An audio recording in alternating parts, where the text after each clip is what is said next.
Alright, welcome back. Time for the actual presentation. I hope you are excited as I am. So, we're going to start with number one. We're going to talk about substance abuse. And as we go through this, we're going to talk about different substance use stages. Scientifically, how do we look at that? How has that changed throughout time? Things like when we did your assessment, what were we looking for and why we do some of these recommendations. But then we're also going to really focus on alcohol. We'll talk a little bit about cannabis as well, but if that's something you don't do, never had an issue with, you don't really have to do that. But we're going to focus on that because most people who are coming to do this program, who are doing a harm reduction program, are here because of alcohol-related consequences. And we can go ahead and talk about why that is, that 90% of people who come here are because of alcohol-related consequences as part of education. So without further ado, let's go ahead and get started. So when I put this together, I wanted to look at stages of substance use. Now, there's really no one way of looking at this. There's no pure scientific way of doing it as far as just pure stages go. So I found this model and I thought that it made sense, right? There's a lot of different ways of looking at it. So this breaks it down into different stages of substance use that someone may have throughout their life. So we'll just go into them. So the first one would be non-involvement, non-use. So that means never used substances, or they've chosen a non-using lifestyle. So basically it just means that in order for someone to have issues with substances, right, and not even talking about issues, but with somebody's chemical health, meaning somebody's relationship with chemicals, in order for that relationship to begin, quite obviously, you have to have put it in your body in some shape or form. Right? Now, alcohol and drugs, these are not things that are necessarily necessary for survival. Sure, you can make an argument like you need a prescription or something to live, but as far as like alcohol goes, or other like recreational substances, it's not something that you necessarily have had to have done at some point, right? Substances are something we do to enhance life, to make things a little bit more fun, to make certain situations more enjoyable, right? So they're very common, and so, they're very common and available, and they've been used throughout history. So basically, at some point, you had to have used a substance to start having a relationship with one, and whether that be a relationship or not. So that's that first stage. Now, the second is usually people, right? These are all usually or typically, people will go into that irregular involvement, which is just kind of more random, infrequent, not really a pattern involved yet. So usually at these first stages, they're saying like, probably not going to have many issues or consequences associated with it. So irregular, not going to likely have as many consequences. And then you get into regular, which is more of a pattern. Now, that could even be a pattern like once a week, right? So it's like, I have this in my life for some reason. I have this, whether it's just like drinking a few beers, watching the game, socially, whatever that is, but I have the substance in my life. I've incorporated it into my life for some sort of reason, and I have a pattern. Now, usually in this stage, if it's just, kind of moderate, regular drinking or other substance use, it may not cause any issues. But again, we're going to talk about this as well, that every substance is different, right? All substances are similar in some ways, some are different, right? Like there's a difference between typical use patterns of someone who drinks alcohol versus heroin or marijuana or something like that. But there are some substances that even if you're using them irregularly, rarely at all, you can have consequences from them, more than others. So I kind of tell people like alcohol is one of those substances that you could just drink once or twice and have some pretty severe consequences from. You don't have to be an alcoholic to have consequences. And that's one of the reasons why I have this program, is because that if I think someone's like really truly getting to that point, or they've crossed that line of being into a dependent user, I'm probably not going to recommend this program, right? Alcohol just has a very high potential of consequences because of how intoxicating it is, right? It's the most available, it's the most legal, it's the most socially acceptable substance, yet it's the one that's probably the most acutely dangerous. Now, granted, you could say something like heroin with fentanyl or whatever in it, but as far as just purely the substance itself and its effects, alcohol is probably one of the most dangerous substances that you could do, right? It's kind of ironic. So that's why I do this a lot, is, especially that harm reduction portion, is how do we do this inherently risky behavior and not have it impact us in a negative way, or lower the chances. There's no guarantees on anything. So yeah, so generally regular, you're not going to have as many consequences, just statistically, right? But with alcohol is that kind of wild card where, again, if you could even just go, just imagine you go out, drink too much, get in a car wreck, then you get them really, really serious consequences and not even be close to an alcoholic. So that's just something to keep in mind. And we'll definitely cover that later. So these are kind of the more, we say non-problematic stages. And then we get into more of the, harmful type stages, and the next one is harmful involvement. So meaning now, we have substances in our life regularly, and now they're starting to cause some issues, right? And, there's many issues that could be had from substances.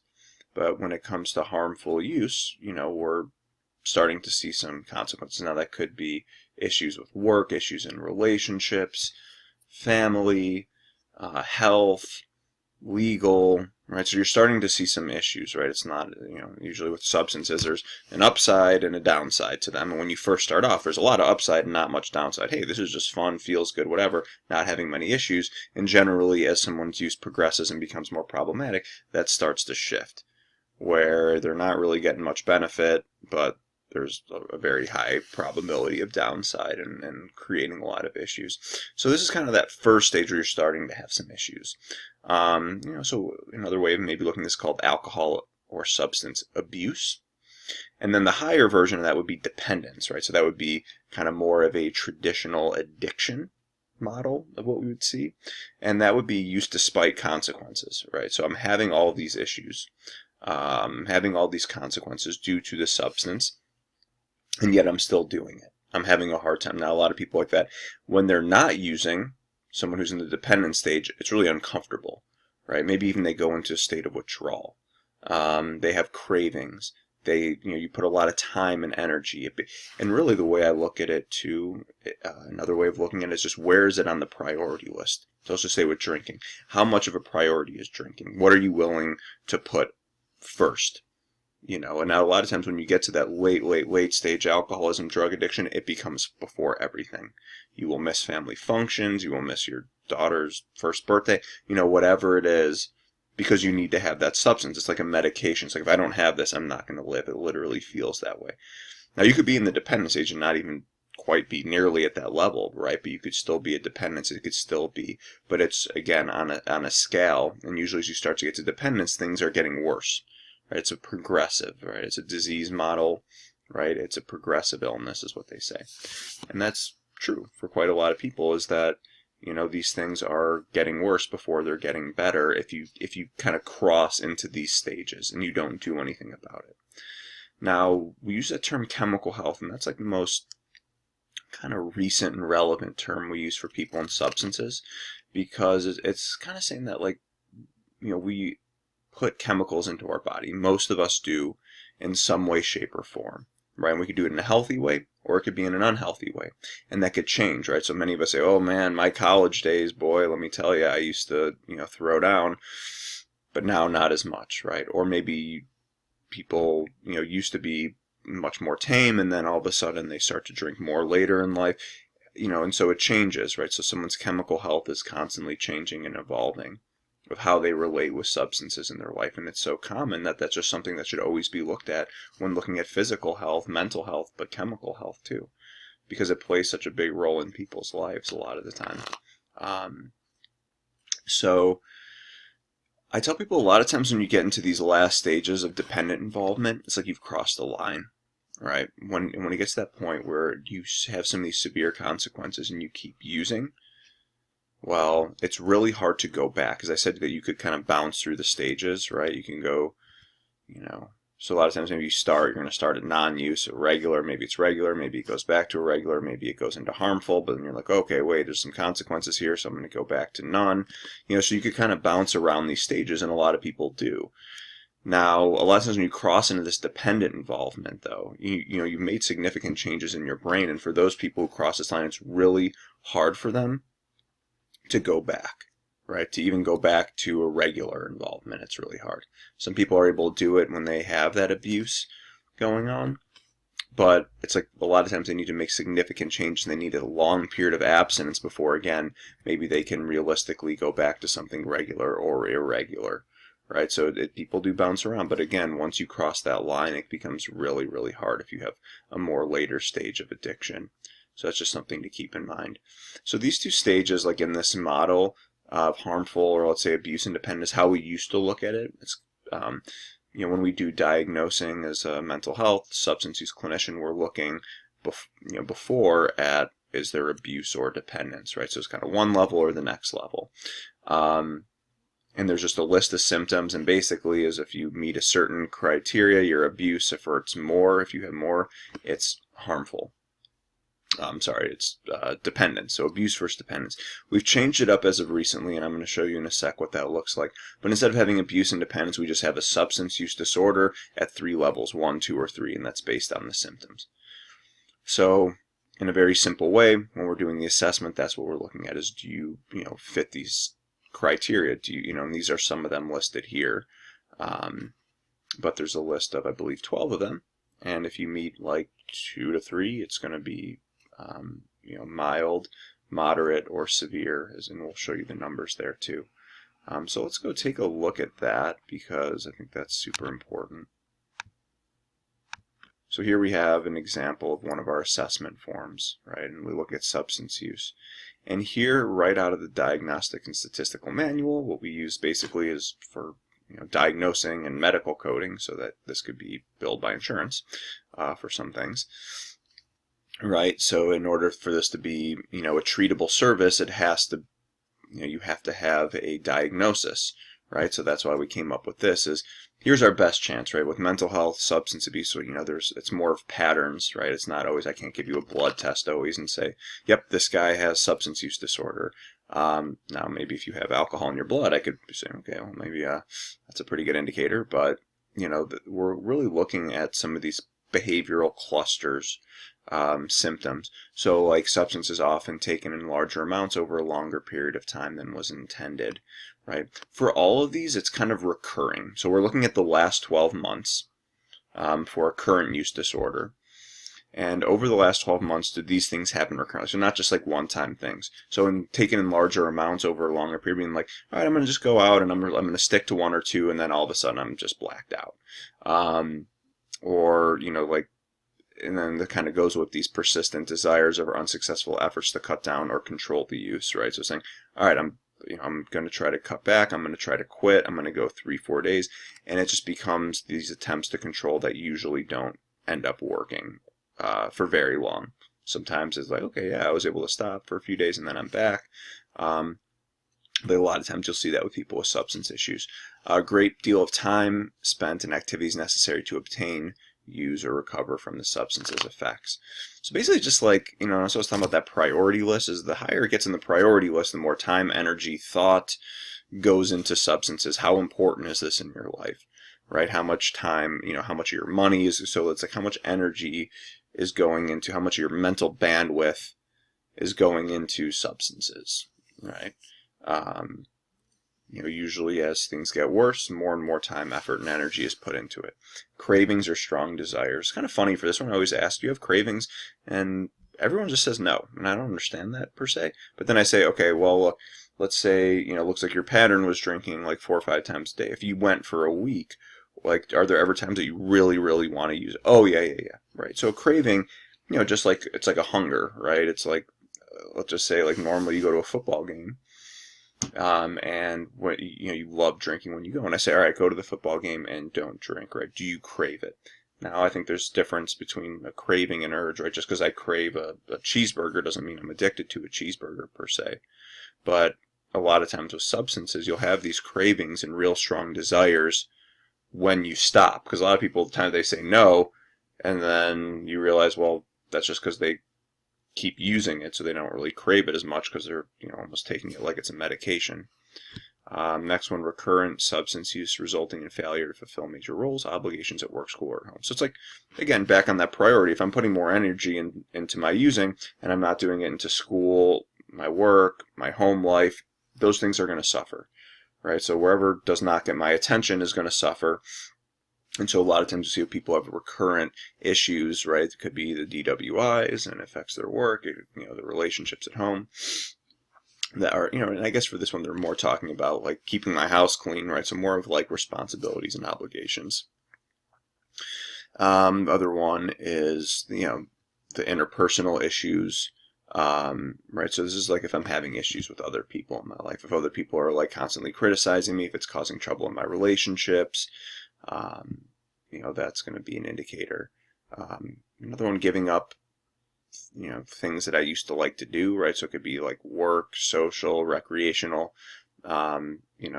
I used to love playing tennis, but because of my drinking, I just don't do it nearly as much, or I give it up. It's like kind of things I sacrifice in order to keep this substance use issue going.